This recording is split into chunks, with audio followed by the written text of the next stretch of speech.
ध्यान रखना है कि आज देखिए हमारा चैप्टर कौन सा है, हमारी यहाँ आज इकाई 4 है और जिसका नाम है खनिज एवं धातु। ठीक, सभी शांत हो जाओ और इधर देखते रहो, अभी बिल्कुल चैप्टर घंटे भर में खत्म हो जाएगा। देखिए पढ़ना बंद कर दो किताब को, यहाँ देखो। अब देखिए यहाँ देखिए, हम देखिए पहले की बात करें तो हम यहाँ पर ये कह सकते हैं कि पहले जब हमारी पृथ्वी थी तो उस पृथ्वी पर मानव क्या हुआ, हमारी जो पृथ्वी थी, पृथ्वी पर धीमे धीमे क्या हुआ, मानव का विकास हुआ।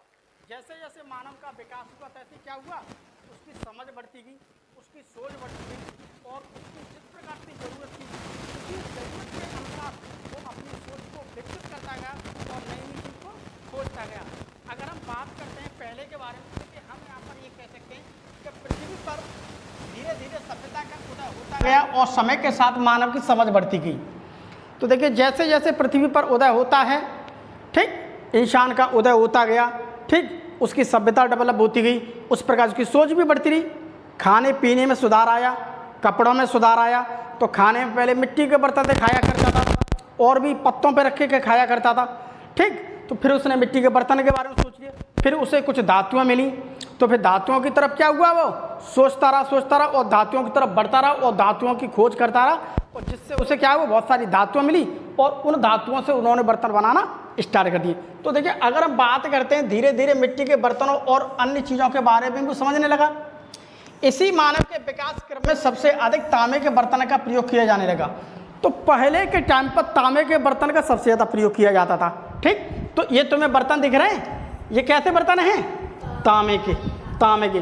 तो पहले जब सबसे ज़्यादा तांबे के बर्तन का प्रयोग किया जाता था तो इसलिए उस युग को क्या कहते थे हम, उस युग को हम कहते थे ताम्र युग। उस युग को हम क्या कहते थे, ताम्र युग कहते थे, ठीक है। तो उस युग को क्या कहते थे हम, ताम्र युग। तो इस प्रकार से देखते हैं कि हम अब हमें यहाँ पर ताम्र युग उस समय बहुत ज़्यादा मात्रा में तांबा मिलने लगा तो तांबे से बर्तन बनाने लगे, तो तांबे के बर्तन को ज़्यादा प्रयोग होने लगा, ताम्र युग कहने लगे, ठीक।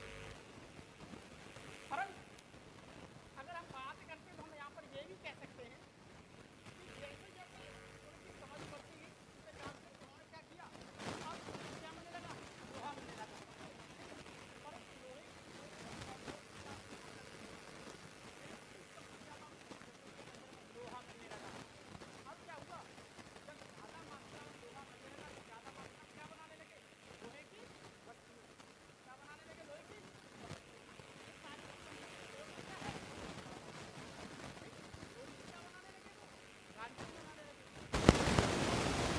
बना लेंगे। आज भी अगर देखें तो हमें सबसे ज़्यादा मात्रा में क्या मिलता है, लोहा।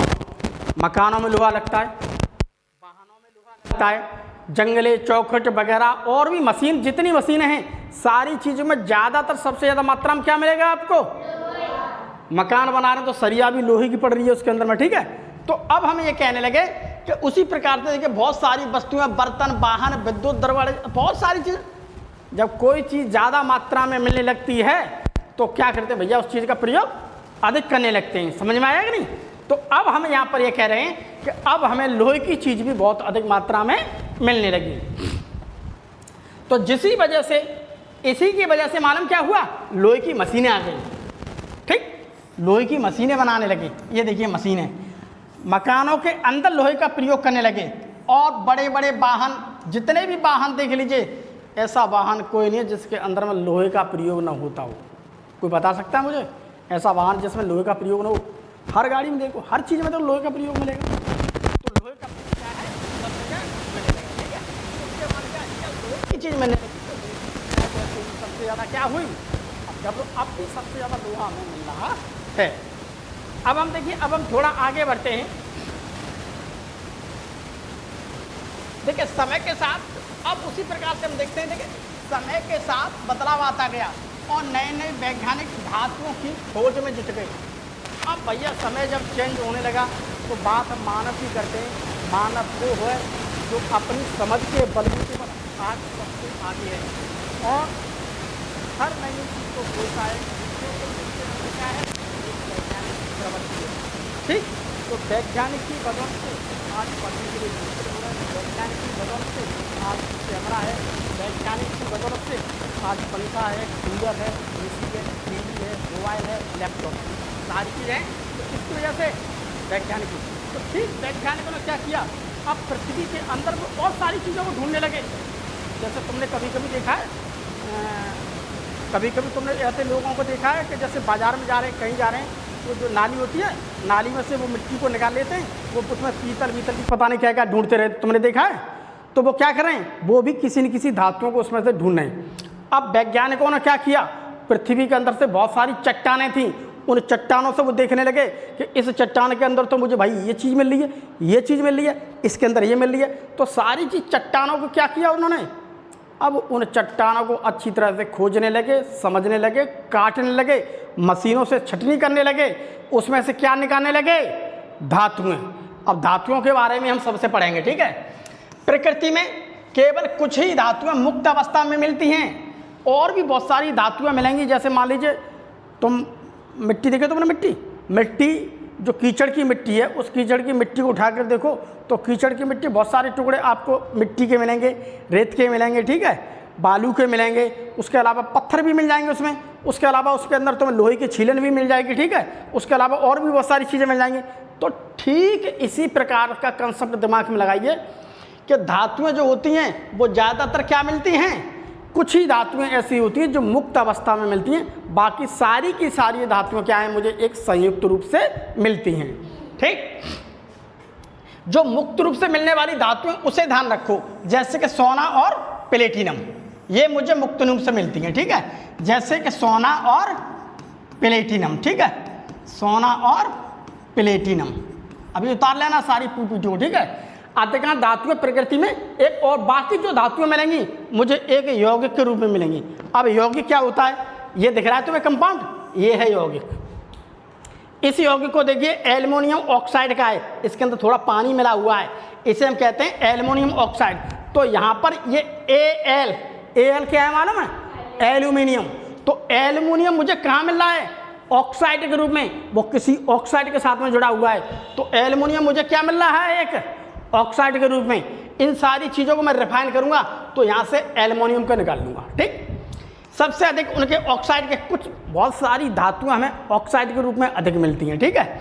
जैसे मान लीजिए लोहा हुआ, एल्युमिनियम हुआ, मैग्नीज हुआ, ऑक्साइड हुआ, ये सारी धातुओं की बात करते हैं तो ज़्यादातर मुझे ऑक्साइड के रूप में मिल रही है। एल्युमिनियम मुझे किसके रूप में मिल रही है, ऑक्साइड के रूप में। लोहा Fe, लोहा किसके रूप में मिल रहा है मुझे, ऑक्साइड के रूप में। और जिस रूप में मुझे मिला है उसे हम कहते हैं हेमेटाइट।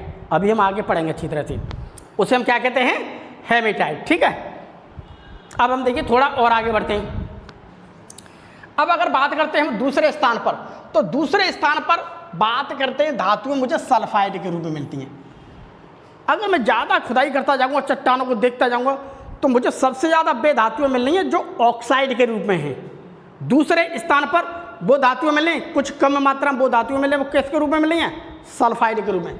दूसरे स्थान पर मिलने वाली धातुएं क्या हैं, सल्फाइड के रूप में। जैसे कॉपर मिलेगा तो उसके साथ में सल्फाइड बस होगा, ठीक। लेड, सिल्वर, जैसे ये दिख रहा है कॉपर को क्या कहते हैं, Cu। तो कॉपर किसके रूप में मिला मुझे, सल्फाइड के रूप में। तो कॉपर किसके रूप में मिला मुझे, सल्फाइड के रूप में। कॉपर मुझे मिला सल्फाइड के रूप में, ये देखो, ठीक। लेड मुझे किसके रूप में मिला है, इसके साथ में क्या जुड़ा हुआ है, सल्फाइड। तो लेड मुझे किसके रूप में मिल रहा है, सल्फाइड के रूप में। तो मुझे किसके रूप में, सल्फाइड। उसके अलावा देखते हैं यहाँ पर सिल्वर है, तो यहाँ भी सिल्वर को हम देखते हैं किसके रूप में मिल रहा है मुझे, सल्फाइड। सिल्वर का मतलब होता है चांदी, ठीक। तो यहाँ पर अगर मैं सिल्वर की बात करता हूँ, सिल्वर का मतलब चांदी, चांदी मुझे किसके रूप में मिल रहा है, सल्फाइड। तो ये मुझे किसके रूप में मिल रही है, सल्फाइड के रूप में। किसके रूप में, सल्फाइड के रूप में। ये सारी चीज़ें मुझे किसके रूप में मिल रही हैं, सल्फाइड के। इतना समझ में आया, देखो अभी तुम्हारे सब समझ में आ जाएगा कंसेप्ट। अब अगर धातुओं की बात करते हैं तो अगर खनिज प्राकृतिक पदार्थ के रूप में भी हैं, खनिज क्या है, प्राकृतिक पदार्थ के रूप में। देखिए हम फल सब्जी आदि को काटने के लिए चाकू तथा लकड़ी काटने हेतु तो कुल्हाड़ी का प्रयोग करते हैं। अब सब्जी काटेंगे तो सब्जी काटने के लिए मैं किसका प्रयोग करूंगा, चाकू किसका बना है, धातु का, लोहे का माता है, लोहे का बना होता है, स्टील का और भी चीज़। लेकिन लोहा क्या है, धातु। धातु क्या होती है अब ये सब बताऊंगा तुम्हें, ठीक।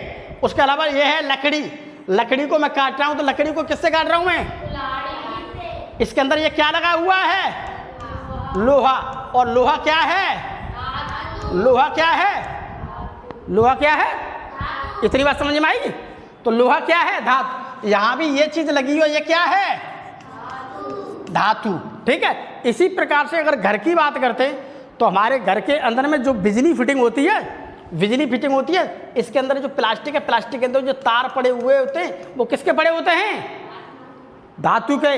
इसके अंदर तार कॉपर के हो सकते हैं, एल्युमिनियम के हो सकते हैं। ठीक है। तो कॉपर और एल्युमिनियम दोनों क्या है? धातु है। तो इसी प्रकार घरों में बिजली आपूर्ति है तो तांबे का तार बना होता है। इसके अंदर तांबे के तार, सारे तांबे के तार पड़े, तांबे के तार नहीं होंगे तो एल्युमिनियम का तार डाल देते। तो अगर मैं बात करूं तो यहाँ पर है मेरे पास कॉपर, ये है मेरे पास लोहा, ये भी है मेरे पास लोहा। तो सारी चीज़ें क्या है? और धातुओं का खूब अच्छी तरह से हम क्या कर रहे हैं? प्रयोग कर रहे हैं। ठीक है। लोहा और तांबा खनिज पदार्थ के भू प्रॉपर्टी से प्राप्त होते हैं। अब क्या कहते हैं? भू प्रॉपर्टी। भू प्रॉपर्टी का मतलब होता है एक तरह की पपड़ी। अब देखिए यहाँ पर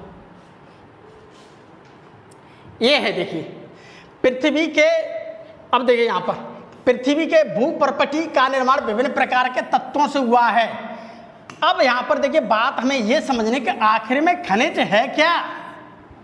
इसे देखिए पत्थरों को, ये पत्थर देखें आपने, ये चट्टानों से मिले पत्थर, ये मिलने चट्टानों से, ये है चट्टान।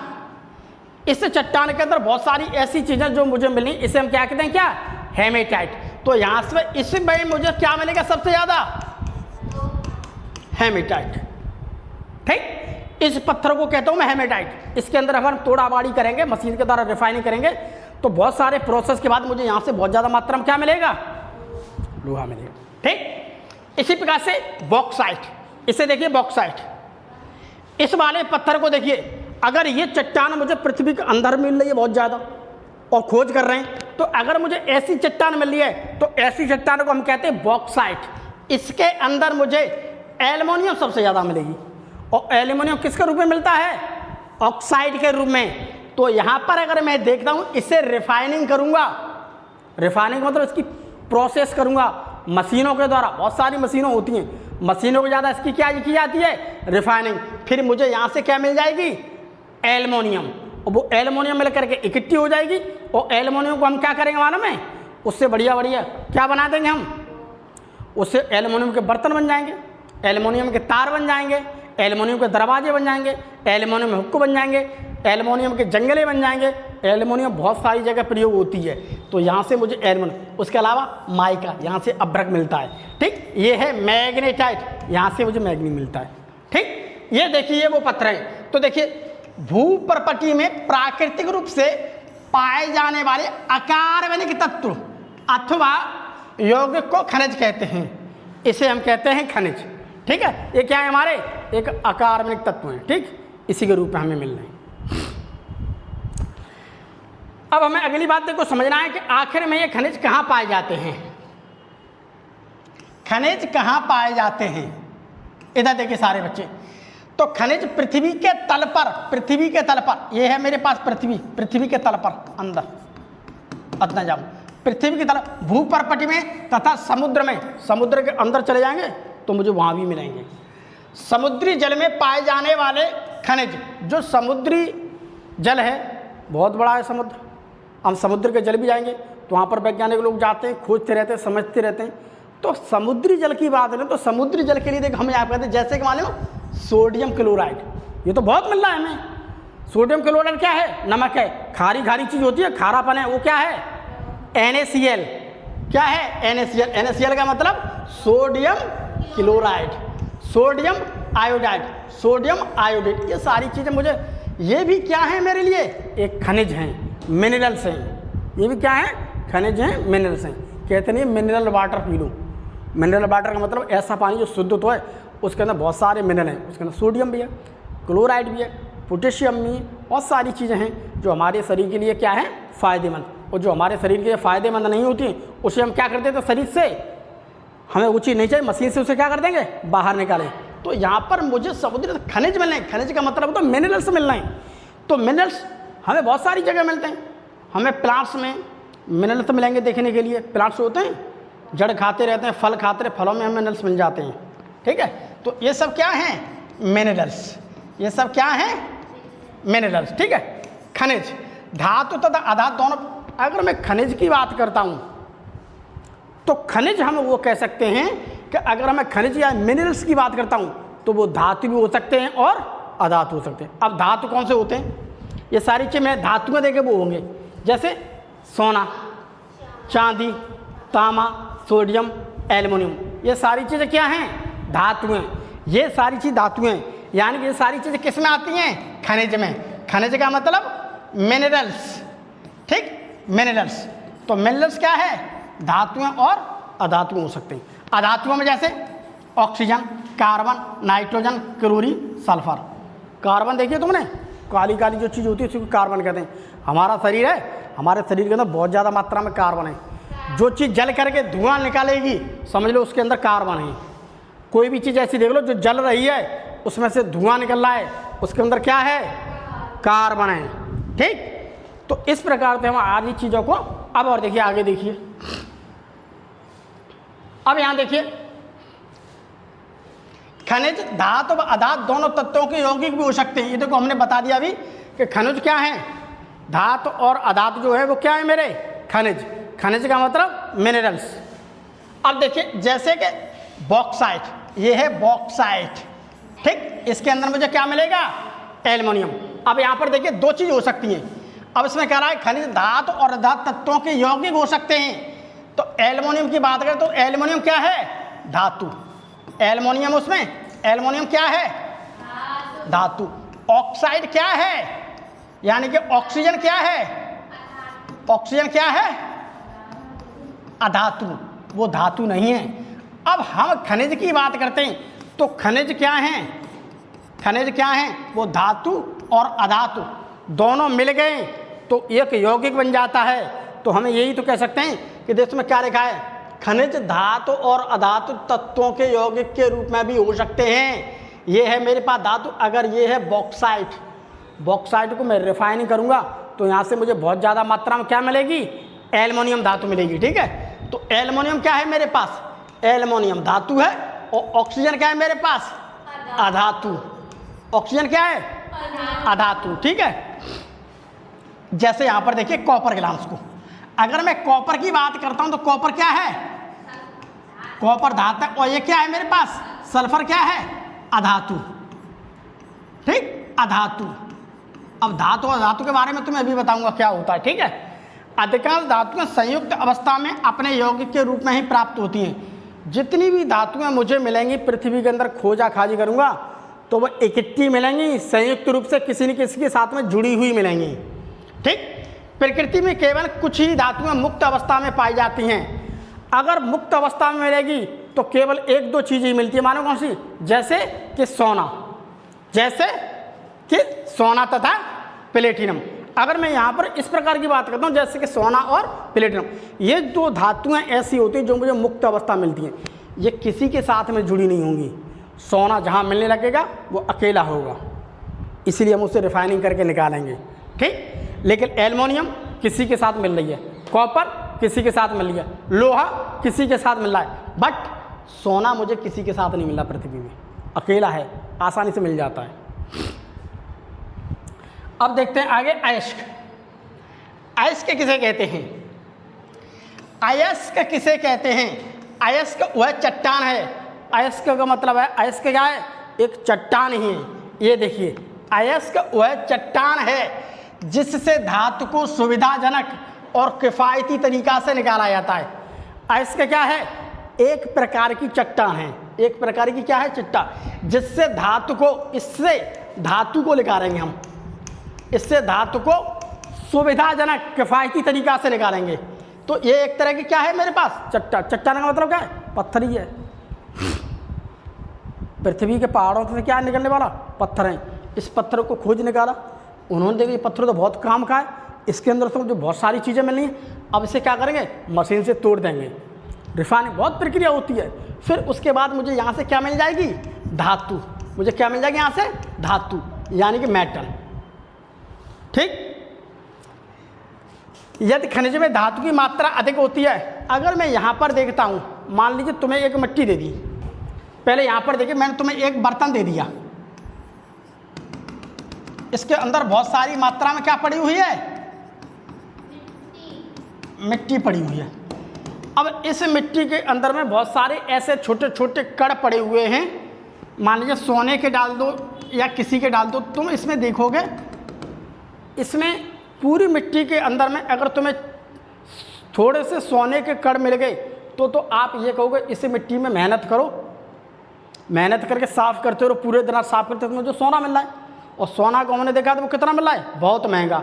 अगर इस पूरी मिट्टी के अंदर में सोना है ही नहीं और तुम मेहनत करते करते मर जाओगे तो तुम कहोगे सारा बेवकूफ़ हम नहीं ले रहे इसमें। तो हम हमेशा उस चट्टान को निकालते हैं, इसमें से मुझे कोई धातु निकलेगी अच्छी मात्रा में, अगर मुझे इसमें धातु मिल रही है तो मेहनत करना ठीक है, अगर धातु अच्छी मात्रा में नहीं मिल रही है तो इसमें मूड मत मारो, क्योंकि वही बात है, अगर खेती कर रहे हैं, खेती में फ़ायदा हो रहा है तो ठीक है, घाटा हो रहा है तो करने से कोई फ़ायदा नहीं।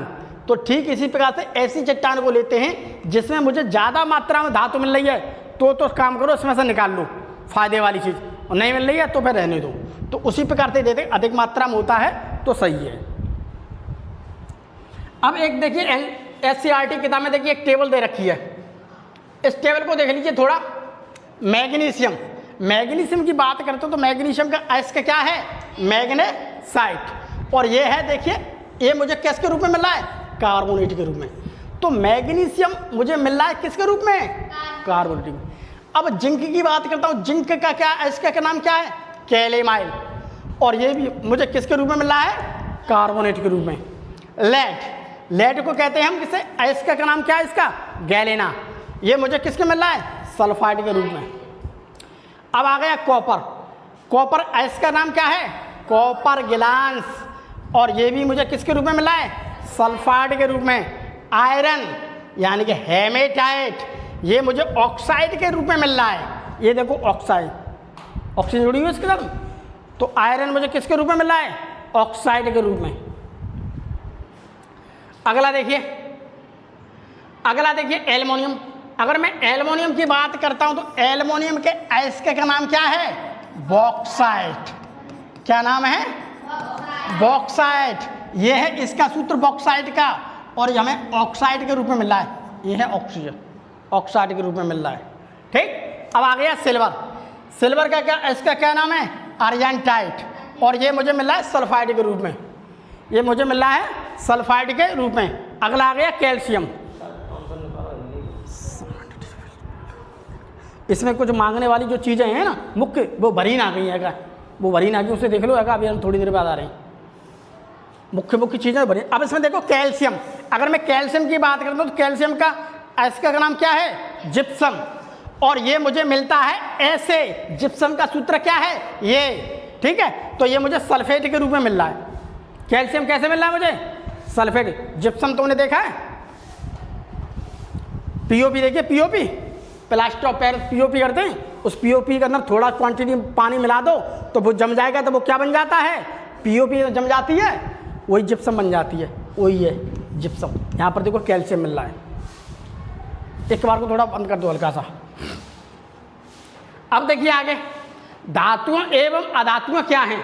अब हम बहुत देर से पढ़ रहे हैं कि धातु क्या है और अधातु क्या है। ठीक, अब हम थोड़ा इसे यहाँ पर समझ लेते हैं धातु और अधातु के बारे में। तो धातु और अधातु क्या हैं, धातुएं किसे कहते हैं, धातुएं वे पदार्थ हैं जो कठोर, चमकदार, आघातवर्ध, तन्य, ध्वनिक और ऊष्मा तथा विद्युत के सुचालक होते हैं। कॉपर देखा है तुमने, कॉपर, इसे देखो कॉपर, इसे देखिए पीतल, ये सब क्या हैं, धातु हैं, ये सब क्या हैं, धातु हैं। पहली बात, धातुओं की एक खास बात होती है, अगर मेरे पास धातु, उसे हम जितना रगड़ेंगे साफ करते जाएंगे, जितना रगड़ते जाएंगे बालू से मिला करके, कितनी उसमें क्या आती जाएगी, उतनी उसके अंदर क्या आती जाएगी, चमक आएगी। हमेशा बात रखना, धातु के अंदर उतनी क्या आएगी, चमक। ठीक है, दूसरी बात, आघातवर्ध। आघातवर्ध का मतलब होता है मैं जितनी तरीका से उसके ऊपर हथौड़ा मारूंगा उतनी वो चौड़ी होती जाएगी, अभी बताऊंगा मैं। ठीक है, उसके अलावा तन्या, तन्य का मतलब होता है तन्यता, यानी कि डक्टिलिटी। डक्टिलिटी, इसकी डक्टिलिटी का मतलब होता है कि जैसे जैसे इसे पीटता जाऊंगा तैसे ये क्या होगी, एक धागे के रूप में तनती जाएगी। जैसे धागा देखा तुमने ऐसे, इससे बहुत लंबा धागा बना सकते हैं, इसे कहते हैं तन्यता, भी बताऊंगा मैं, ठीक है। विद्युत के सुचालक, इसमें करंट प्रवाहित हो जाएगा, इसमें करंट आ सकता है यहाँ पर। जैसे एल्युमिनियम, सिल्वर, सोना, सोडियम, मैग्नीशियम, पोटेशियम, आयरन, ये सारी चीज़ें क्या हैं, क्या हैं ये धातु हैं। इनको सारी चीज़ों को मैं कल सुनूंगा तुमसे, ठीक। अब देखिए अधातुएं, अधातुएं किसे कहते हैं, अधातुएं। जो धातु नहीं है उसे कहते हैं अधातु। धातु का मतलब जिसके अंदर चमक है, कठोर है, ठीक है, तन्यता का गुण है, विद्युत की क्या है वो सुचालक है। और अधातु, अका मतलब नहीं, अका मतलब नहीं, धातु का मतलब धातु, जो धातु नहीं है उसी को हम क्या कहते हैं अधातु। इसके अंदर ऐसा कोई गुण नहीं मिलेगा। धातुओं के विपरीत गुण प्रदर्शित करते हैं जो आमतौर पर भंगुर, चमकहीन, विद्युत और ऊष्मा के कुछ अलग होते हैं। भंगुर, भंगुर का मतलब होता है कि अगर मेरे पास कोई ऐसा पदार्थ है, अगर मैं उसे मारूं, हथौड़ा मारूं, हथौड़ा मारूंगा तो न तो वो उसका आकार बढ़ेगा, नहीं वो तनेगा, केवल क्या होगा वो टूट जाएगा, उसे कहते हैं भंगुर। भंगुर का मतलब टूट जा, हथौड़ा जैसे मारूंगा तैसे वो टूट जाएगा, न तो बढ़ेगा, न तनेगा, न कुछ होगा। ऑक्सीजन अधातु है, कार्बन अधातु है, कार्बन का मतलब कोयला, ठीक। Sulphur, phosphorus, chlorine, fluorine, hydrogen, nitrogen, सब क्या हैं, क्या हैं ये अधातु हैं। लेकिन हम यहाँ पर बात कर रहे हैं ब्रोमीन की। ब्रोमीन भी एक अधातु है जो मुझे किस में मिलती है, द्रव अवस्था के रूप में। यही इंपॉर्टेंट है यहाँ पर, ब्रोमीन अधातु है, पट कैसे मिली है मुझे, एक द्रव के रूप में। द्रव देखा तुमने, पानी की तरह मिलती है, ठीक। उसी प्रकार से और आगे बढ़ती हम। अब देखिए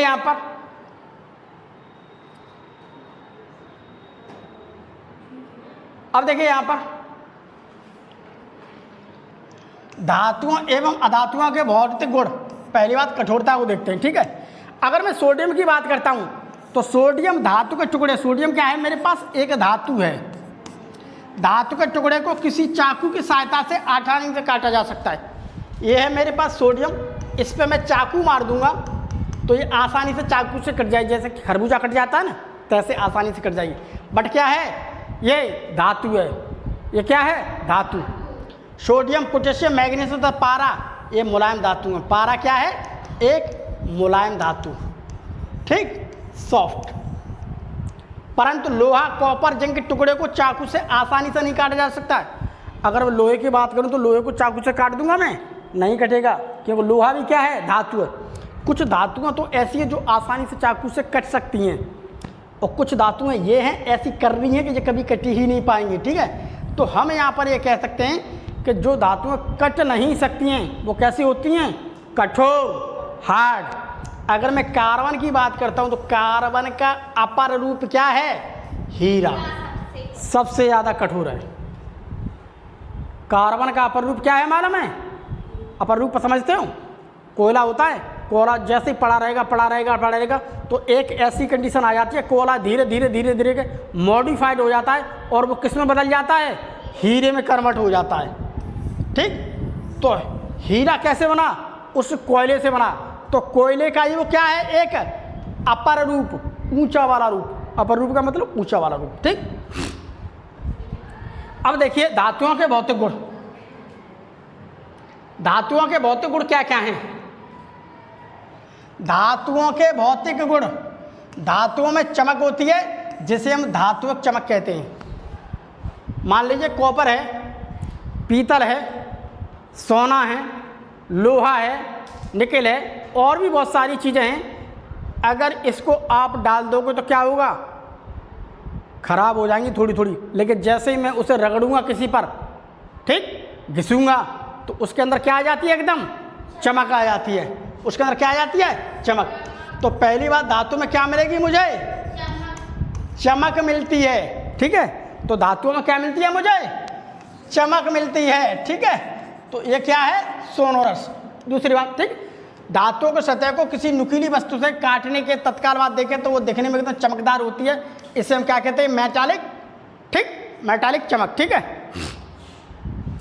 धातुओं में आघात वर्धनीयता गुण मिलता है, आघात वर्धनीयता, आघात वर्धनीयता, आघात, ये देखो शब्द लिखा है आघात, आघात कहते हैं चोट मारना, चोट मारना हथौड़े से। अब देखिए, धातुओं को पीटकर आघात पहुंचाकर चादरा के रूप में परिवर्तित करने के गुण को हम क्या कहते हैं, आघात वर्धनीयता, मेलिएबिलिटी। आघात वर्धनीयता मतलब होता है मेलिएबिलिटी। मेलिएबिलिटी उससे कहते हैं कि अगर मेरे पास ये धातु दिख रहा, सोना दिख रहा, सोना, सोनार के पास कभी कोई गया है, सोने से होता है, अगर उसके ऊपर छोटा सा सोना लेगा, उस पर हथौड़ा मारता जाएगा, हथौड़ा मारता जाएगा, हथौड़ा मारता जाएगा, मारते मारते उसे कैसा कर देगा, बिल्कुल पतला कर देगा, पतला, पतला बना दिया, हथौड़ा मार मार के मार मार के मार मार के, ये कहीं से टूटा नहीं, पतला होता है, बहुत इतना पतला हो जाएगा, इतना पतला हो जाएगा, बहुत ही ज़्यादा पतला हो जाएगा, महसूस भी नहीं कर पाओगे, कपड़ा तो बहुत मोटा है, इससे भी पतला हो जाएगा। तो जब पतला होने को मैं क्या कहता हूँ, आघात वर्धनीयता, यानी कि मेलिएबिलिटी, ठीक, इसी को हम क्या कहते हैं, मेलिएबिलिटी। तो अगर हम बात करते हैं सोने की, सोना पतला है, इसी प्रकार लोहा देखा तुमने कि लोहार के पास जाओगे बनवाने के लिए तो हथौड़ा लोहे को गर्म करता है, हथौड़ा जितना मारता है जितना मारता है उससे क्या बना देगा, फावड़ा बना देगा, हसिया बना देगा, ठीक, खुरपी बना देगा। तो कैसे बनाता है, लोहा में क्या मारता है वो, हथौड़ा, हथौड़ा मारने को क्या कहते हैं हम, आघात। आघात का मतलब जानबूझकर किसी के ऊपर चोट मारना, उसी को कहते हैं आघात वर्धनीयता। अगर धातुएं हैं तो वो टूटेगी नहीं, वो बढ़ती जाएगी, बढ़ती जाएगी, बढ़ती जाएगी। सबसे ज़्यादा बढ़ने का गुण होता है सोने के अंदर में। अब आगे देखिए, धातुओं में तन्यता का गुण पाया जाता है। तन्यता, तन्यता का मतलब होता है डक्टिलिटी, डक्टिलिटी। तन्यता का मतलब होता है, उसे किसी ने वो खाते हुए देखा है, वो चुंगम खाते हैं, क्या खाते हैं, उसको हम खींचते जाते हैं तो उसमें पतला धागा सा खिंचता हुआ चला जाता है, छोटी सी चम्मच उसमें धागा खींचो, नाड़ा खिंच जाए। ठीक इसी प्रकार से अगर मैं बात करता हूँ धातुओं की, धातुओं के अंदर ये सारे गुण मिलते हैं, उसमें तनने का, यानी कि एक पतले से देखो तनती जाएगी, तनती जाएगी, तनती जाएगी, तो इसी को हम कहते हैं क्या, तन्यता। तन्यता का मतलब होता है तनना, और वो तनती जाएगी, तनती जाएगी, पतला धागा सा बना देगी। इसी पतले धागे के ऊपर हम क्या चढ़ा देंगे, प्लास्टिक, तो क्या बन जाएगा, ये बिजली का तार बन जाएगा। समझ में आएगी नहीं?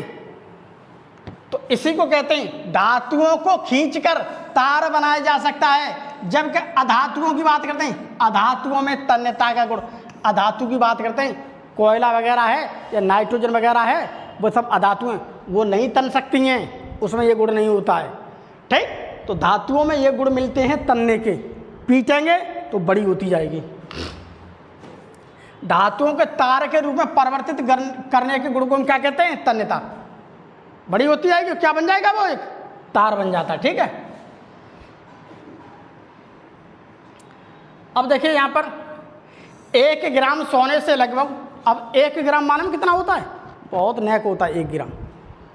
1 ग्राम ज़्यादा नहीं होता, थोड़ा होता। 1 ग्राम सोने को लेना, 1 ग्राम सोने से इतना लंबा तार बन जाएगा, इतना लंबा तार बन जाएगा कि देखिए इसमें क्या लिखा हुआ है कि लगभग 2 किलोमीटर लंबा तार बन जाएगा। यहाँ से 2 किलोमीटर तक चले जाओ तो 1 ग्राम सोने से इतना पतला तार बन जाएगा, उसके अंदर ये गुण है। तो सबसे ज़्यादा तनने का गुण किस में मिल रहा है मुझे, सोने के अंदर मिल रहा है। सबसे ज़्यादा किस में मिल रहा है, सोने को हम सबसे लंबा बना सकते हैं, तो इसलिए तन्यता का गुण सबसे ज़्यादा किस में मिल रहा है मुझे, सोने के रूप में। ठीक है, सोने की इतनी पतली चादर बनाई जा सकती है।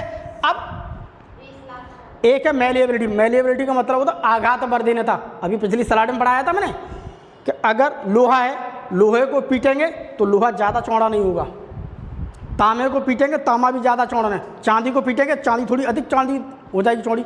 बट यहाँ पर अगर हम लोहे को पीटते जाएंगे तो लोहा बहुत पिटता चला जाएगा, वो टूटेगा नहीं और पतली चादर बन जाएगी, तार बहुत लंबा बन जाएगा। तो ये सारी चीज़ें किस में होती हैं, सोने के अंदर। तो सोना एक ऐसा धातु है जिसके अंदर ये सारी चीज़ें क्या होती हैं, अच्छी मिलती हैं। ठीक। अब देखिए आगे, धातु में विद्युत चालकता।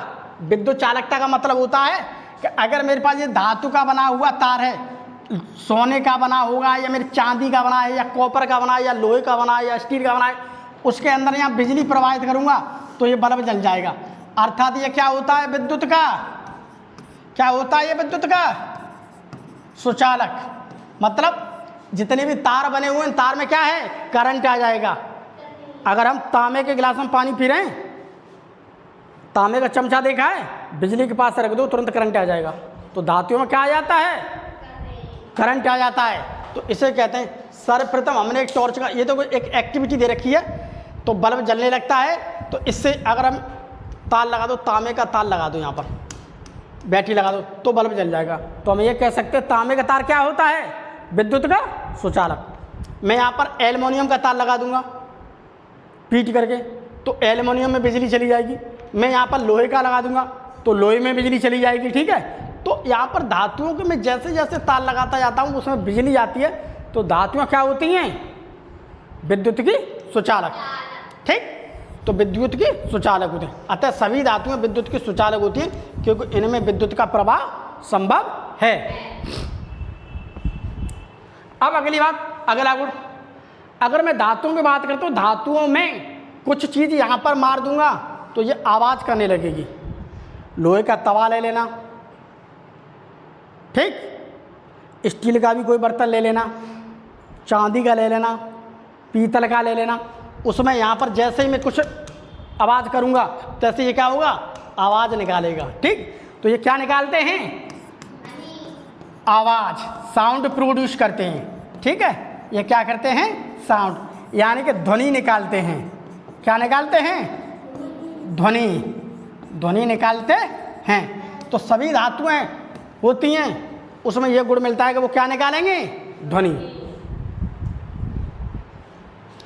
अब इसी प्रकार से अधातुओं की बात करो, धातु के बारे में तो हम समझ गए, उसमें वे सारे गुण क्या हैं, धातुओं के मिलते हैं। अधातुओं के देखिए आप, अधातुओं के भौतिक गुण, इनमें किसी भी प्रकार की चमक नहीं पाई जाती है। वो धातु के अंदर चमक मिलती है, प्लास्टिक में कोई चमक नहीं मिलती। समझ में आई, कोयला के अंदर में कोई चमक नहीं मिल रही मुझे, ऑक्सीजन के अंदर कोई चमक नहीं मिली, हाइड्रोजन के अंदर कोई चमक नहीं मिल रही। उसमें किसी भी प्रकार की विद्युत क्या है, विद्युत क्या होते हैं, वो कुचालक, अर्थात बिजली नहीं दौड़ सकती। दूसरी बात, वो तन नहीं सकती, तन्यता का गुण नहीं पाया जाता अधातुओं में। दूसरी बात, इनमें आघात वर्धनीयता का गुण नहीं पाया जाता है, इन्हें बजाने पर किसी भी प्रकार की ध्वनि नहीं करती हैं। अधातुओं में ये चीज़ कुछ नहीं है और धातुओं में सारी चीज़ें मिल जाती हैं। ठीक है, अधातु जैसे कार्बन, सल्फर, फास्फोरस, ये मुझे ठोस के रूप में मिलती हैं। कैसे मिलती हैं मुझे, ठोस के रूप में। ठीक, ब्रोमीन की बात करता हूँ तो ब्रोमीन मुझे कैसे मिलेगी, द्रव के रूप में, यानी कि लिक्विड के रूप में। हाइड्रोजन, ऑक्सीजन, नाइट्रोजन, ये सारी चीज़ मुझे कैसे मिलती हैं, गैसीय। तो अधातुओं की अगर मैं बात करता हूँ, अधातु मुझे ठोस, द्रव और गैस, मुझे तीनों अवस्था में ही मिल जाती हैं। समझ में आया, मुझे क्या मिल जाती है, तीनों अवस्था में ही मिल जाती हैं। अब देखिए आगे, अब जो मैंने धातु के बारे में पढ़ा था, अब धातु के गुण देख लीजिए। धातुओं के रासायनिक गुण, धातु ऑक्सीजन के साथ में क्रिया करेगी तो ऑक्साइड बनाती हैं। तो कोई भी धातु है वो ऑक्सीजन के साथ में क्रिया करेगी तो क्या बनाएगी, धातु ऑक्साइड। क्या बनाएगी, धातु ऑक्साइड बनाएगी। है क्या, ठीक है, ठीक, ये इधर को आ गया। ठीक, ऐसे क्रिया करेगी तो क्या बना दिया, सोडियम ऑक्साइड। सोडियम क्या है, सोडियम क्या है, धातु। ऑक्सीजन क्या है, अधातु। अब इस धातु की क्रिया अधातु के साथ में करा दो तो क्या बन जाएगा मेरे पास, धातु ऑक्साइड, यानी कि सोडियम ऑक्साइड बन जाएगा मेरे पास। ठीक है, पोटेशियम क्या है, धातु, ऑक्सीजन क्या है, अधातु, इसके साथ में क्रिया करा दो बन जाएगा पोटेशियम ऑक्साइड। उसमें देखते जाओ आराम से किताब के अंदर में। अब देखिए, जब मैग्नीशियम के तार को, ये है मेरे पास मैग्नीशियम, ये देखिए मैग्नीशियम का तार है। अब मैग्नीशियम के तार को मैं क्या करूँगा, जला दूंगा। कहाँ जला दूंगा, यहीं पर। तो चारों तरफ क्या मौजूद है यहाँ पर, ऑक्सीजन। तो धातु को अगर हम जलाते हैं तो यहाँ पर ऑक्सीजन मौजूद है वायु में। वायु के अंदर क्या मौजूद है, वायु में ऑक्सीजन है। अब ये धातु का टुकड़ा ऑक्सीजन से क्रिया कर लेगा तो सफ़ेद सफ़ेद ऐसा धुआं सा बनकर ये क्या बन जाएगा, पाउडर। ठीक, मैग्नीशियम मेरे पास धातु, मैग्नीशियम को मैं जलाऊंगा तो क्या बना देगा वो, मैग्नीशियम ऑक्साइड। क्या बनाएगा वो, मैग्नीशियम ऑक्साइड। उसने क्रिया कर ली। इसी प्रकार से धातुओं की बात है, अगर धातुओं के जल के साथ में क्रिया करते हैं, ये है मेरे पास जल, क्या है, जल। ये है धातु। धातु किसकी है, ये सोडियम का टुकड़ा, सोडियम का टुकड़ा। मैं जैसे ही सोडियम का टुकड़े को पानी के अंदर डाल दूंगा, ठीक, जैसे मैं सोडियम के टुकड़े को, ये है मेरे पास सोडियम का टुकड़ा, और पानी के अंदर डाल दूंगा, तैसे ही NaOH सोडियम हाइड्रोक्साइड बना लेगा। ये क्या बना लेगा यहाँ पर, सोडियम हाइड्रोक्साइड, सोडियम हाइड्रोक्साइड। और बाहर क्या निकल जाती है, हाइड्रोजन। हाइड्रोजन गैस निकलेगी, जैसे करूँगा तैसे हाइड्रोजन गैस निकलती है। ठीक, मैग्नीशियम क्रिया करा दो, मैग्नीशियम ऑक्साइड बन जाएगा और हाइड्रोजन निकले। सारी किताब के अंदर दे रखी हैं, देखो संभाल के। अगर हम किसी धातु की क्रिया अम्ल के साथ में करा दें,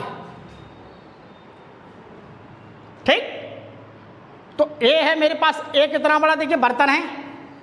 इस बर्तन को देखिए, इस बर्तन के अंदर जो नीला नीला दिखाई दे रहा है, नीला नीला जो दिखाई दे रहा है, ये है अम्ल का विलयन, अम्ल। अब अम्ल के अंदर मैं क्या डाल दूंगा, मैं सोडियम का डाल दूंगा मैं। तो अब सोडियम के मैंने टुकड़े डाल दिए, डाल दिए टुकड़े, मैंने जिंक के टुकड़े डाल दिए मैंने, सॉरी। ये किसके टुकड़े हैं, जिंक के टुकड़े, यानी कि मेटल के। तो जिंक के टुकड़े, ठीक है। तो जिंक क्या है, धातु। ये है जिंक, और इसे मैं किसी अम्ल के अंदर में डाल दूंगा तो जिंक क्लोराइड यानी कि लवण बनता है और हाइड्रोजन गैस निकलती है। तो ये क्या बन गया मेरे पास, जिंक क्लोराइड। ठीक, तो धातु की क्रिया जब भी कभी अम्ल के साथ में होगी तो हमेशा लवण बनेगा और हाइड्रोजन गैस निकलती है। अब देखिए अधातुओं के रासायनिक गुण, ये धातुओं को पढ़ लिए। अधातुओं को देखिए, अधातुओं के रासायनिक गुण। अधातु का मतलब है कोयले का जलना, कोयले का जलना। अगर मैं किसी प्रकार से कोयले को जला दूंगा तो कोयले को हम कहाँ जलाएंगे, कोयला है मेरे पास, कोयले को मैंने ले लिया, वो यहीं पर जला देंगे। तो जलाकर जैसे मैं आग लगाऊंगा तो ऐसे कोयले में से क्या निकलेगा, धुआं। ठीक है, कोयले में से धुआं निकलता है। तो कोयला, अब यहाँ पर आसपास में क्या है, ऑक्सीजन। पूरे वातावरण में क्या है, तो ऑक्सीजन। अब ये है कार्बन, जैसे ही मैं जाऊंगा तो ऑक्सीजन की उपस्थिति में कार्बन मोनोऑक्साइड और CO2 गैस बनाएगी। अगर कोई कमरा है, ये कमरा है, इस कमरे को चारों तरफ से बंद कर दो, हमें मालूम इस कमरे के अंदर क्या भरी हुई है, हवा, और हवा में क्या है, ऑक्सीजन। मैं जैसे यहाँ पर कोयले को जलाऊंगा तैसे यहाँ पर क्या होगा, कार्बन मोनोऑक्साइड गैस बनेगी और CO2 गैस बनेगी। अगर कोई व्यक्ति यहाँ पर है तो वो मर जाएगा। ये दोनों गैस क्या हैं, जहरीली, इससे इंसान मर जाता है। ठीक, अब देखिए अधातुओं की जल के साथ में क्रिया। अधातुओं की जल के साथ में कोई क्रिया नहीं होती है, नो रिएक्शन अकर्स। कोई कोयला ले लो, नाइट्रोजन ले लो, उसकी क्रिया जल के साथ में करा दो, कोई क्रिया नहीं होगी इसके साथ में है। क्या है, तो अक्सर हम देखते हैं कि अधातु की जल के साथ में कोई क्रिया नहीं होती है। अब अधातुओं की अम्ल के साथ में क्रिया, अधातुओं की बात करें तो अधातुओं की अम्ल के साथ में क्रिया कराएंगे तो मेरा कोई ना कोई सल्फेट बन जाएगा। ठीक है, तो हमारा कोई ना कोई क्या बनेगा, सल्फेट बनेगा। ठीक, SO2 गैस बनेगी और नाइट्रस ऑक्साइड बनेगी और पानी बनेगा। इस प्रकार से ये क्रियाएं होती हैं। ये देखो किताब के अंदर दे रखी होंगी। अब देखिए तत्व किसे कहते हैं। तत्व किसे कहते हैं? तत्व किसी पदार्थ का शुद्ध रूप होता है। मान लीजिए ये है मेरे पास एक कटोरा। अब तत्वों का वर्गीकरण, तत्व किसी पदार्थ का क्या होता है? शुद्ध रूप। तत्वों का वर्गीकरण, अगर मैं तत्व का वर्गीकरण करता हूं तो तत्व देखिए दो चीज़ों में अलग होते हैं, एक तो होता है धातु में और एक होता है अधातु में। धातु क्या है मेरे पास? जैसे कि कॉपर, और अधातु क्या है मेरे पास? कोयला। कोयला, ठीक है। लेकिन इसके अलावा हम बात करते हैं उपधातु की। ये है धातु, ये है अधातु। अब तीसरी और है हमारे पास, उसे हम कहते हैं उपधातु। उपधातु देखिए किसे है? उपधातु किसे कहते हैं? ऐसे तत्व जिनमें धातु तथा अधातु दोनों के गुण पाए जाते हैं उपधातु कहलाते हैं। तो ये है मेरे पास उपधातु। उपधातु इसे हम क्या कहते हैं? जर्मेनियम। अब जर्मेनियम के अंदर में धातु के गुण, ठीक, और अधातु के गुण, दोनों के गुण मुझे मिलते हैं।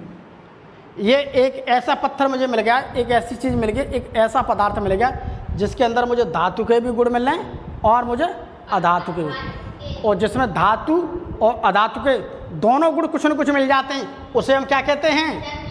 उसे हम कहते हैं उपधातु। उसे हम क्या कहते हैं? उपधातु। जैसे जर्मेनियम, जैसे आर्सेनिक, जैसे एंटीमनी, ठीक है, इसे हम कहते हैं।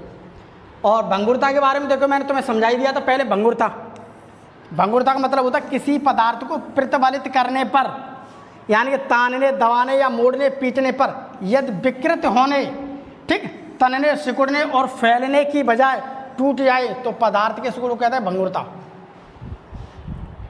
पदार्थ के सिकुड़ को क्या कहते हैं? भंगुरता। भंगुरता का मतलब वो चीज़ होती है कि जैसे माने सोना है, सोने को मैं पीटता जाऊँगा तो सोना तन भी जाएगा, पिट भी जाएगा, ठीक। उसके अलावा उसमें बहुत सारे गुण ऐसे मिलते हैं जो सोने के लिए क्या हैं? वो धातु को बरताते हैं। बट ऐसा कोई पदार्थ उसे मैं जैसे ही पीट के बड़ा करूँगा और वो पीट करके बड़ा नहीं हो रहा है तो उसे हम कहते हैं टूट जाता है, उसे हम क्या कहते हैं? भंगुरता। धातुओं तथा अधातुओं में अब हम देखते हैं धातुओं तथा अधातुओं में अंतर क्या है। इधर है धातुएं और इधर है अधातुएं। इनमें आघात वर्धीनता का गुण पाया जाता है, इनमें आघात वर्धीनता का गुण नहीं पाया जाता। इनमें तन्यता का गुण पाया जाता है, अर्थात ये तनती जाएंगी, जबकि इसमें तन्यता का गुण नहीं पाया जाता है। ये विद्युत की सुचालक होती हैं, अर्थात यहाँ से जोड़ दोगे तो बल्ब जल जाएगा। ये कुचालक होती हैं। ये कैसी होती हैं? कुचालक। ये ध्वनि उत्पन्न करने का गुण रखती हैं। अगर कोई पीतल है, तांबा है, लोहा है, अगर मैं उसके ऊपर जैसे किसी चीज़ को मारूंगा, लोहे की चीज़ को मारूंगा, मेटल को मारूंगा, तुरंत वो क्या करेगी? आवाज़ करेगी। लेकिन ये ध्वनि उत्पन्न नहीं करती हैं, ठीक है। उसके अलावा देखिए ये ठोस, कठोर और चमकदार होती हैं, जबकि ये द्रव, गैस व तीनों अवस्था मिल जाती हैं। अधातुओं की बात करता हूँ, धातु मुझे ठोस में मिल जाएंगी, मुझे ब्रोमीन किस में मिल जाएगी? द्रव के रूप में मिल जाएगी। उसके अलावा हाइड्रोजन है, ऑक्सीजन मुझे किसके रूप में मिल जाएगी? गैस के रूप में। तो अधातुओं में बहुत सारी चीज़ें ऐसी होती हैं जो मुझे ठोस में मिल जाएंगी, मुझे द्रव में मिल जाएंगी, मुझे गैस में मिल जाएंगी। बट धातुओं की बात करते हैं तो ये धातुएं मुझे हमेशा कठोर और चमकदार ही मिलेंगी, अर्थात सॉलिड ही मिलेंगी। और कैसी मिलेंगी? शाइनी सरफेस की, चमकदार सतह की मिलेंगी। कैसी मिलेंगी? शाइनी सरफेस की। अगर मैं इनके घनत्व की बात करूँ तो इनका घनत्व और गलनांक, ठीक, अधिक होता है और इनका क्या होता है? कम। ये सामान्य ताप पर जल से क्रिया करके हाइड्रोजन उत्पन्न करती हैं। ये सामान्य ताप पर जल के साथ में कोई क्रिया नहीं करती हैं, जो मैंने तुम्हें अभी पढ़ा दिया है। इसी में से प्रश्न रखूँगा मैं, देखना।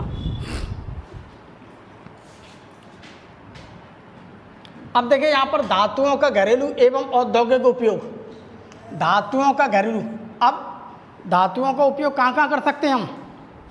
ये सारी चीज़ें रख रही हैं, लोहे की बनी है, तो बहुत सारी चीज़ लोहे की बनी है, फैक्ट्रियाँ बनी हैं, गाड़ियों सब में। धातुओं का उपयोग वाहनों में कर सकते हैं, हवाई जहाज में भी कर सकते हैं, रेलगाड़ियों में कर सकते हैं। रेलगाड़ियों में देखे डब्बे लोहे भी मिलेगी, एल्युमिनियम में लगा देते हैं, कॉपर भी लगा देते हैं, कॉपर के तार होते हैं, कॉपर भी लगा देते हैं। ठीक। उपग्रह में ये देखो उपग्रह हैं, औद्योगिक उपकरण आदि को बनाने के लिए धातुओं का हम प्रयोग करते हैं। अगला देखिए, अबे तेरी फिर चला गया, आज ये बहुत उद्यम कर रहा भैया।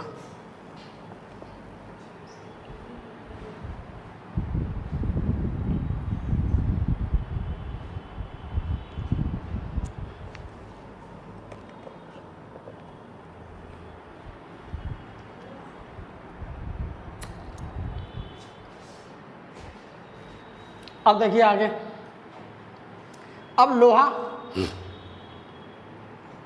लोहा एक ऐसी धातु जो हमें सबसे ज़्यादा मिलती है। लोहा क्या होती है? एक ऐसी धातु जो हमें सबसे ज़्यादा मिलती है। लोहा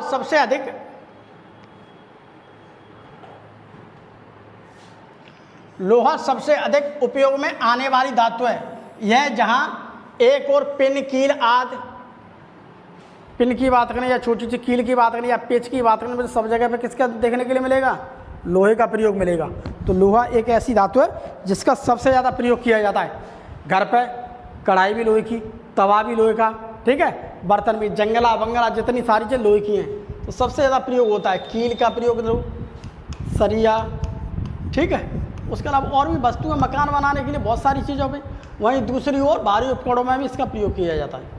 बड़ी बड़ी मशीनें, ट्रक फिरक, बसें, सब चीज़ में लोहे का प्रयोग किया है। एल्युमिनियम भी एक अन्य अत्यधिक उपयोगी में आने वाली धातु है। उसके अलावा कुकर, बहुत सारे कुकर हैं, भगोने हैं, फ्राई पैन हैं, बाल्टियाँ हैं, ये भी एल्युमिनियम की बनती हैं, हमारे घरों में खूब यूज होती हैं। ठीक। तो एल्युमिनियम के बर्तनों को भी हम घरों में खूब ज़्यादा क्या करते हैं? इस्तेमाल करते हैं। तो ये भी मेरे पास क्या है? धातु पट क्या है? ये सबसे अधिक मिल रही है मुझे, सबसे अधिक, ठीक है। उससे कम एल्युमिनियम की मुझे खूब मिल रही है। यहाँ पर अब हम देखते हैं इसे कि जैसे सोने और चांदी, अगर मैं सोने और चांदी की बात करें ना इसके, अबे क्या हो यार,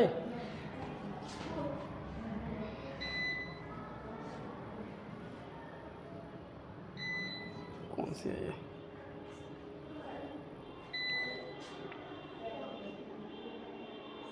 इसीलिए पेन टेप से पढ़ाता हूँ, पेन टेप से सबसे अच्छा रहता है।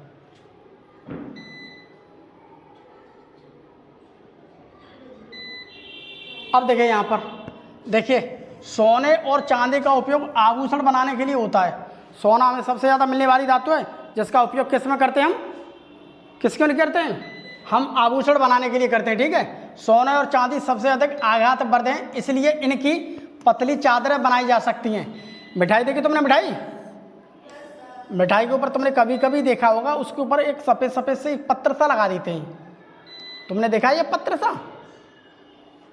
सा देखा है? वो पत्र सा लगा होता, वो चांदी का होता, बहुत पतला।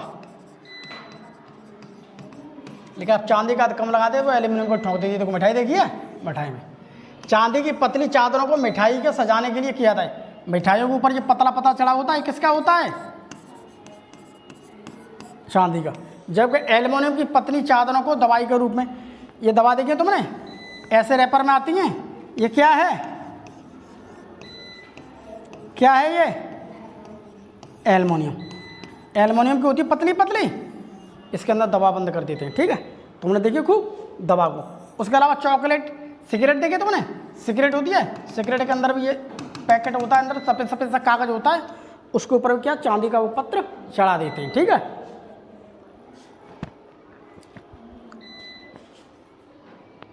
अब देखिए आगे, धातुओं को संक्षारण किसे कहते हैं? संक्षारण का मतलब होता है कोई चीज़ है वो उसे खराब होना। यहाँ पर देखिए, ये दिख रहा है लोहा, लोहे में क्या लगी हुई है? यहाँ पर जंग लगी हुई है। लोहे में क्या लगी हुई है? यहाँ पर जंग। तो जब लोहे में जंग लगी हुई तो उसे हम कहते हैं, लोहे में क्या जंग लगी है तो उसे हम कहते हैं धातु का संक्षारण। धातुओं का संक्षारण जिसे हम कहते हैं कोरोजन। धातु की सतह पर उसका यौगिक बनकर धातु की एक परत के रूप में उतरने से धातु का नष्ट होना संक्षारण कहलाता है। यह है मेरे पास लोहा, और लोहा क्या होगा? जैसे जैसे लोहा बाहर पड़ा है तैसे ही लोहा क्या करेगा? ऑक्सीजन से क्या कर लेगा ये क्रिया। जब वायु में बहुत ज़्यादा मात्रा में नमी है और जब ऑक्सीजन के साथ में क्रिया कर लेगा तैसे तभी क्या हो जाएगा इसका संक्षारण। संक्षारण का मतलब खराब हो जाएगा, जिससे हम कहते हैं लोहे पर जंग का लगना। ठीक है, उसे कहते हैं धातु में खराब होना। लोहे के संक्षारण को जंग लगना कहते हैं। लोहे पर भूरी परत जंग आयरन ऑक्साइड के बनने के कारण होती है। इससे धातु धीरे धीरे ऑक्साइड में परिवर्तित होकर के नष्ट हो जाती है, धीमे धीमे नष्ट हो जाती है।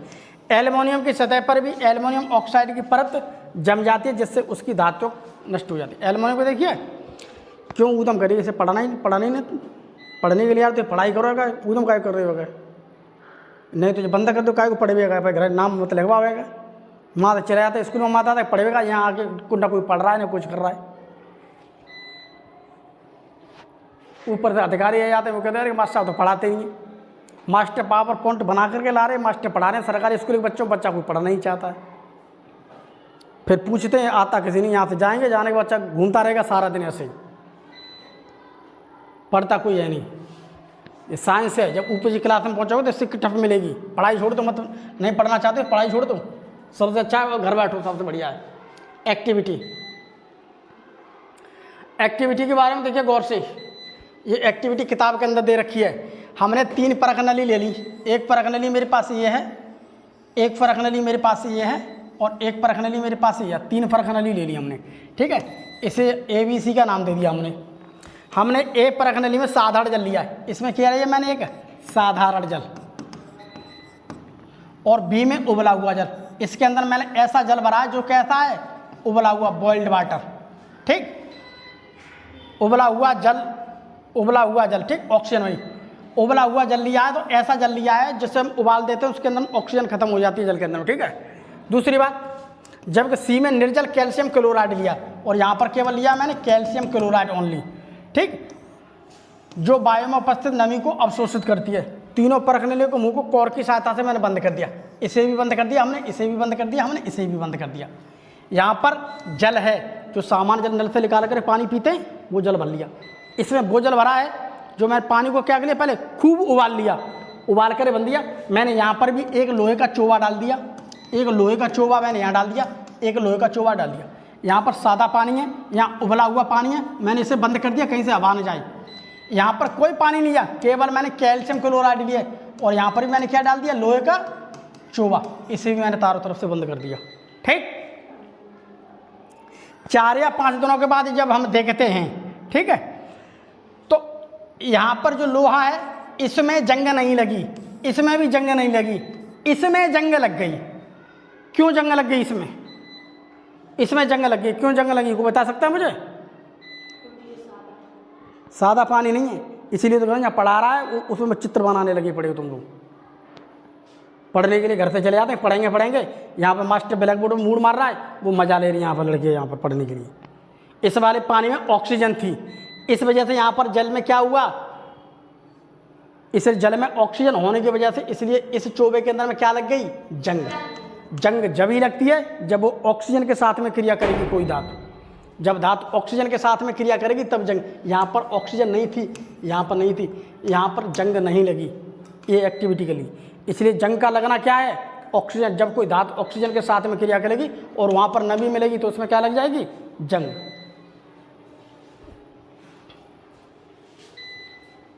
अब आगे देखिए, लोहे तथा एल्युमिनियम का संक्षारण। अब लोहे तथा एल्युमिनियम का संक्षारण, अगर मैं लोहे और एल्युमिनियम की बात करता हूं,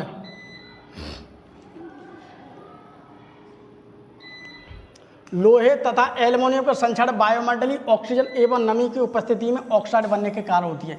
उसमें जंग या लोहे की बात करो, एल्युमिनियम की बात करो, एल्युमिनियम लोहे जब ही खराब होगा जब ऑक्सीजन के साथ में क्रिया कर लेगा और उसे नमी मिल जाएगी।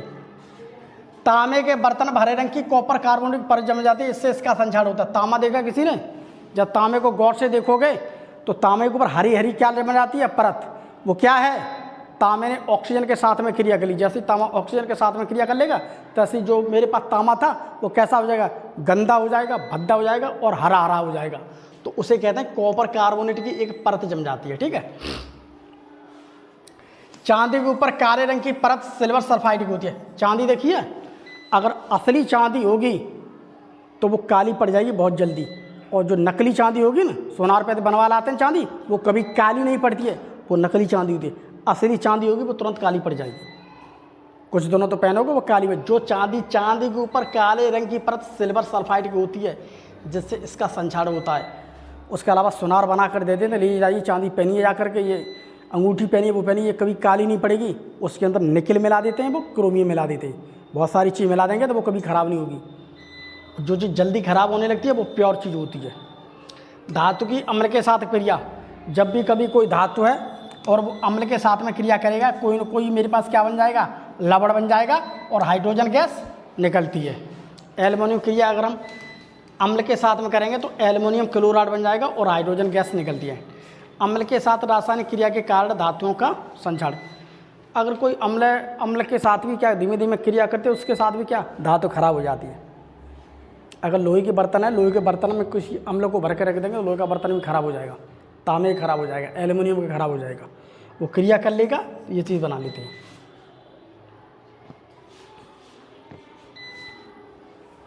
फिर चला गया, अब लाइट चली गई, अब तुम रहने दोएगा, ये भी बाद में चल।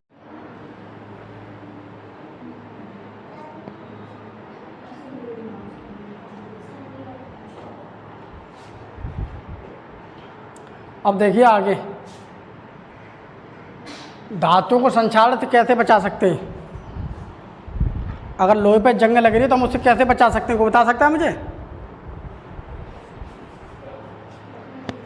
उसे देख के बता रहे हैं।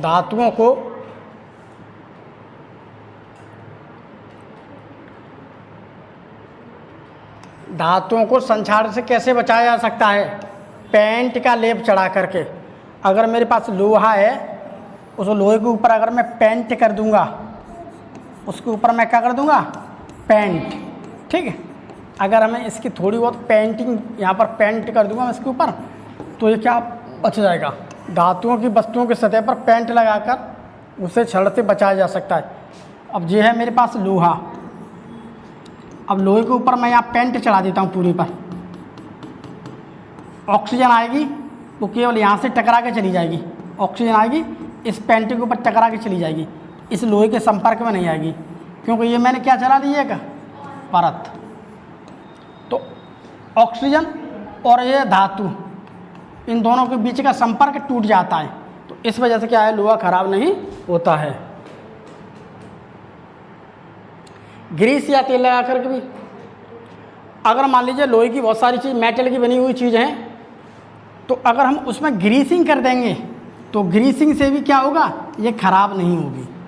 अगर मेरे पास मेटल की बनी हुई चीज़ें, अगर मैं इसमें ऑयल से साफ़ करता रहूँगा, मैं इसे अब इससे मैं क्या करता रहूँगा, ऑयल से क्लीन, बार बार इसे ऑयल लगा के क्लीन करता रहूँगा, तो धातुएँ खराब नहीं होती हैं, ठीक है। तेल या ग्रीस की परत भी धातु का वायु और नमी से संपर्क समाप्त कर उसके संक्षारण को बता सकती है। ये क्या करे, वायु और नमी। अगर वायु, ऑक्सीजन, नमी का मतलब होता है पानी, पानी का मतलब होता है सीलन। हम बात करें सीलन, बरसात के दिनों में सबसे ज़्यादा सीलन होती है, पानी बरसता रहता है, सबसे ज़्यादा सीलन होगी। इसलिए जहाँ कहीं भी लोहा पड़ा होगा उसमें तुरंत जंग लग जाएगी। समझ में आई? हमने रोटी बनाई, रोटी बना के तवा साफ़ करके रखते, जैसे तवा साफ़ करके रखेंगे, थोड़ी देर बाद जब वो सूख जाए, उठा के देखेंगे तो उसके ऊपर क्या लग जाती है, जंग। वो क्यों लग जाती है जंग? क्योंकि लोहा है और चारों तरफ क्या है, वायु, वायु के अंदर क्या मौजूद है, ऑक्सीजन। वो अभी हमने थोड़ी देर पहले उसे पानी से धोया है, अर्थात उसे सीलन से कर दिया हमने, तो जिसकी वजह से क्या लग जाती है, जंग। अगर मैं उसके ऊपर ग्रीस या तेल लगा देंगे तो क्या होगा, उसके ऊपर एक लेयर चढ़ जाएगी और ऑक्सीजन क्रिया नहीं कर पाएगी और वो ख़राब नहीं हो पाएगा।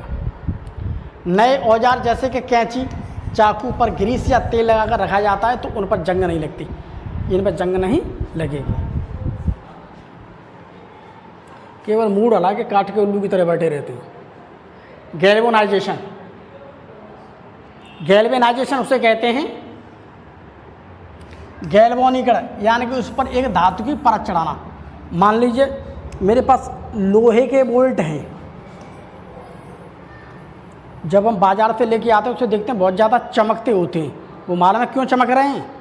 क्योंकि उसके ऊपर मैंने एक लेयर चढ़ा दिया, परत चढ़ा दिया किसी और धातु की। किसी और धातु की मैंने क्या चढ़ा दिया तो उसके ऊपर परत। तो लोहे को जंग से बचाने के लिए लोहे की चादर या अन्य पात्र को पिघले हुए जस्ते में डुबो देते हैं, जिसके कारण लोहे पर जस्ते की एक पतली परत जम जाती है। इसे हम गैल्वेनीकरण कहते हैं। गैल्वेनीकरण का मतलब होता है, मान लीजिए कोई लोहे का में कंपनियों में जाते हैं तो बहुत सारे बोल्ट लेके आते हैं। जब बोल्ट देखेंगे तो बहुत ज़्यादा कैसे होते हैं, चमकते रहते हैं। थोड़े दिन बाद लगा देंगे, 6 महीने बाद 1 साल बाद वो क्या है, जंग लग जाती है। तो जंग कब लगेगी? जब उसके ऊपर से जो परत है वो हट जाएगी तो जंग लग जाएगी। जब तक ये परत चढ़ी रहेगी मेरे पास इसके ऊपर जंग की, तब तक इसमें जंग नहीं लगेगी। और किसी के ऊपर अगर परत चढ़ाना उसे हम क्या कहते हैं, गैल्वेनीकरण। उसे हम क्या कहते हैं, गैल्वेनीकरण कहते हैं। विद्युत लेपन। विद्युत लेपन में देखिए टीन, देखिए तुमने टीन, टीन किसकी होती है, लोहे की बनी होती है। उसे हम जब लेके आएंगे तो बहुत चमकेगी, बहुत ज़्यादा चमकेगी, इतनी चमकेगी हमें इसमें चेहरा दिखने लगेगा। बक्सा देखा लोहे का, नया लेके आएंगे तो उसमें चेहरा चमकने लगेगा हमारा। या आटे की वो आटे की गेहूँ की कुठिया देखी है, नई लेके आएंगे तो क्या होता है, उसके ऊपर हम देखते हैं तो उसके ऊपर क्या हमारा चेहरा चमकने लगता है। ठीक, तो उसके ऊपर क्या एक परत चढ़ा देते हैं। जैसे जैसे वो परत नष्ट हो जाएगी तैसे इसमें क्या लग जाएगी, जंग लग जाएगी। कुछ धातु जैसे क्रोमियम, निकेल तथा टिन वायुमंडल में उपस्थित ऑक्सीजन एवं नमी से प्रभावित नहीं होते हैं। क्या अगर मैं क्रोमियम की बात करता हूँ या निकेल की बात करता हूँ तो मालूम क्या होता है, वो ऑक्सीजन उस पर किसी प्रकार से क्रिया नहीं करती उनसे। ठीक, लोहे का छड़ रोकने के लिए उसके चारों ओर क्रोमियम या टिन की इलेक्ट्रोप्लेटिंग कर देते हैं। अब ये लोहे की बनी हुई टीन है, इसके ऊपर मैं इलेक्ट्रोप्लेटिंग कर दूंगा। ठीक है, इसके ऊपर मैं क्रोमियम चढ़ा दूंगा, क्रोमियम की परत चढ़ा दूंगा। क्रोमियम परत चढ़ा दूंगा तो कैसे होगा, ये चमकती रहेगी। ठीक है, इस प्रकार से ये चमकती रहती है। जिस प्रकार से एल्युमिनियम के ऊपर हम एल्युमिनियम ऑक्साइड की परत जम जाने से उसकी चमक नष्ट हो जाती है। एल्युमिनियम को नया नया लेके आओगे बर्तन, कटोरा लेके आओ, भगोना लेके आओ तो बहुत चमकेगा। तुम देखिए बहुत चमक रहा है। जैसे धीमे धीमे धीमे धीमे देखेंगे 4 महीने बाद 5 महीने बाद कैसा होता है, वो काला सा पड़ने लगता है। क्यों? क्योंकि ऑक्सीजन के साथ में धीमे धीमे धीमे धीमे क्रिया करने लगेगी तो एल्युमिनियम ऑक्साइड की परत बन जाती है। ठीक, ये है मेरे पास एल्युमिनियम, ऑक्सीजन की क्रिया कर देगी तो क्या बन जाएगा मेरे पास, एल्युमिनियम ऑक्साइड। एल्युमिनियम ऑक्साइड बन जाती है। जब एल्युमिनियम ऑक्साइड बन जाएगी तो क्या हो जाएगी, एल्युमिनियम काली पड़ जाएगी। इसे कहते हैं खराब होना। धीमे धीमे क्या हो जाएगी, एल्युमिनियम खराब हो जाएगी। छरड़े का मतलब होता है खराब होना। ठीक, तो इसको भी अगर बचाना है तो इसके ऊपर भी कुछ प्लेटिंग कर दूंगा, चमकने लगेगी तो खराब नहीं होगी। इस प्रकार से ये सारी चीज़ें क्या है, इसे हम कहते हैं एल्युमिनियम ऑक्साइड का विद्युत लेपन। इसे हम कहते हैं विद्युत लेपन। मिश्र धातु बनाकर, मिश्र धातु का मतलब स्टील। स्टील देखिए तो ना सामने, स्टील देखिए। अगर मैं लोहे का कटोरा या लोहे की थाली या लोहे की बाल्टी यूज करूँगा तो लोहे की बाल्टी क्या जंग के लग के बहुत जल्दी ख़राब हो जाएगी। अब उसे अच्छा बनाने के लिए लोहा लूँगा मैं। लोहा लिया मैंने, लोहे के अंदर मैंने क्रोमियम मिला दी, लोहे के अंदर मैंने निकेल मिला दी, 3 चीज़ें मिला दी मैंने। ठीक, तो यहाँ पर देखिए लोहा भी मैंने मिला दिया, मैंने यहाँ पर क्रोमियम मिला दी और मैं निकेल, तीनों चीज़ मिला करके मैंने मिक्स करके अब इसके बर्तन बनाऊँगा। तो इसके जो नए बर्तन बनते हैं उन्हें कहते हैं हम क्या, मिश्र धातु। मिश्र मतलब 3 चीज़ मिल गई, इसे कहते हैं मिश्र, मिक्स हो गई। ऐसी धातु जिसमें 3-4 चीज़ें मिली हुई। अब इसे कहते हैं मैं stainless steel. Stainless steel, steel में 3 धातुएं मिली होती है जिसकी वजह से क्या होता है, स्टील क्या होती है, खराब नहीं होती है। इसी वजह से स्टील क्या है, खराब। पीतल देखे तुमने, पीतल, पीतल में तांबा और जस्ता 2 चीज़ मिला करके पीतल बनती है। पीतल में तांबा और जस्ता 2 चीज़ मिला कर, ठीक। यहाँ पर अब स्टील बना दी, एलॉय। गाड़ी का पहिया देखा तुमने, मोटरसाइकिल देखिए, मोटरसाइकिल पहले तान आया करती थी, उसमें जंग लग जाएगी थी। अब उसमें 3-4 डंडे से लगा देते हैं, उससे कहते हैं एलॉय व्हील। उसके एलॉय व्हील का मतलब क्या है, अलॉय व्हील का मतलब क्या है, उसमें कई धातुएं मिला दी हैं जिसकी वजह से वो पहिया क्या होते हैं, रिम, वो खराब नहीं होती है। यहाँ पर मैंने जो बर्तन बनाए हैं इसमें 2-3 धातुएं मिला दी हैं। 3 धातुएं मिला करके मैंने ये बर्तन बना दिया स्टील। ये चमक रहा है, अच्छा है, खराब नहीं हो रहा है, इसी वजह से ये खराब नहीं होता।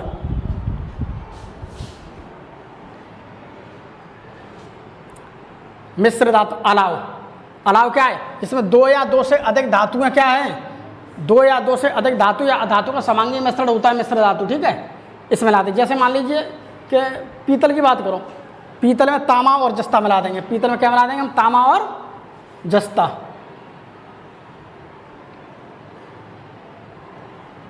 पीतल में तामा और जस्ता दो धातुएं मिली। बर्तन बना सकते हैं, तार बना सकते हैं, वाद्य यंत्र बना, सजावट की वस्तुएं बना सकते हैं, गमले वमले रखने की चीज़ बना सकते हैं। कांसा, कांसा में भी तामा और टिन मिला होता है। इसके हम सिक्के बना सकते हैं, घंटे बना सकते हैं, मेडल बना सकते हैं, गहने बना सकते हैं, ठीक है। सोल्डर, इसमें सीसा और टिन मिली होती है। विद्युत परपथों में टाँका लगाने के लिए यूज करते हैं, ठीक। सोल्डर देखा है, बिजली वाले के पास जाते हैं तो टाँका लगा देता है ना वो, ठीक। क्या है? किन्हें बुला रहा है? आ रहे हैं। ये देखिए स्टेनलेस, लोहा क्रोमियम निकल, लोहा क्रोमियम निकल, इसे छुरी फुरी बना सकते हैं हम, ठीक है।